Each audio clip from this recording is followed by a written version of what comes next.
Welcome to this lecture session. In today's lecture session, we will discuss the concept of mutual funds. We will discuss the benefits of investing in mutual funds and various types of mutual funds through which the investors can invest their money. So do subscribe to my channel Kamal Sidhu for easy and simple lecture sessions. Mutual fund is basically a financial instrument that pools money from different investors, and this pooled money is then invested into stocks of various listed companies and corporate bonds. But in this case, the investors does not directly own the company's stock that mutual funds purchase, but they share the profit or loss equally with each investor. So by investing through a mutual funds, the investor get the expert services of a fund manager who invests on the behalf of the investor. Plus your investment is also safe as the mutual funds are regulated by the SEBI, that is Securities and Exchange Board of India. The fund manager also ensures that the investors also get maximum return on their investments. Now let's discuss various types of mutual funds. So the mutual funds can be divided into different types depending upon the objectives of making the investment. The first are the equity mutual funds, where the pooled money is invested in stocks of different companies.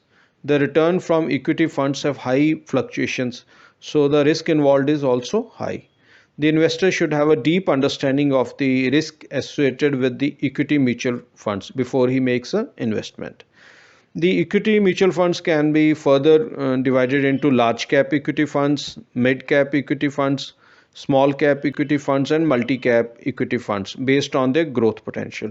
The small cap equity funds has the highest growth potential, whereas the large cap equity funds has the lowest growth potential. And in case of multi cap, investment is done across different market caps. Then there are sector based equity funds that invest in specific sectors like FMCG, automobile, retail, and others. Next are the debt mutual funds, where the major portion of the investment is done in debt instruments like government securities, corporate bonds, and debentures. In this case, the steady and regular interest income is assured to the investors. So we can say that the debt instruments are less risky as compared to the equity funds. In this case, the interest income and maturity amount are known to the investor beforehand. And the debt funds can be liquid funds which has a maturity not more than 91 days. Then there are income funds which have a maturity of 5 to 6 years. And the dynamic funds or the bonds compromises of both the shorter and the longer maturities. Then another type of debt funds are the gilt funds that invest only in high rated government securities. These gilt funds have zero risk factors. So there is no risk factor if the investor invests in the gilt funds.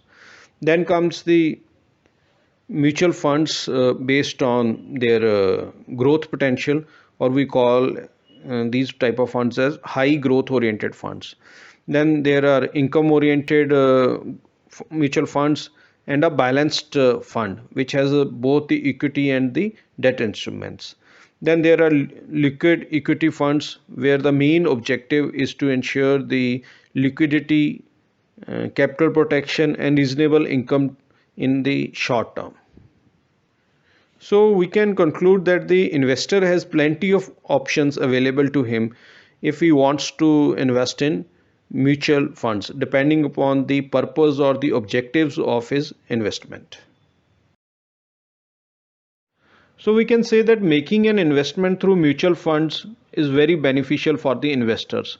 The investors can invest in mutual funds through various types of mutual fund options available to them. The pooled money is managed by the team of experts, which ensures the safety of the investments. The investors also get expert guidance from the fund managers. Then there is systematic investment plans, that is SIP, that gives flexibility to the investment. Then you can start investing in mutual funds with the amount as low as rupees 500. The mutual funds all are also, we can say, a very low cost instrument of investment.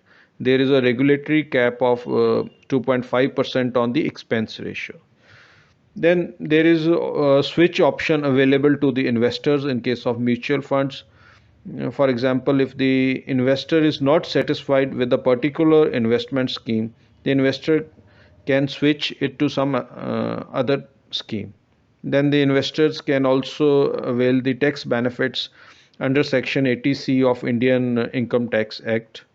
Then we can say that the mutual funds are the diversified type of investment instrument where the pooled money is invested into different stocks. So this ensures safety and good returns to the investors. Lastly, the mutual funds are regulated by the SEBI, so the investments are safe and secure. So this is all in today's lecture session where we discuss the concept of mutual funds. Thank you.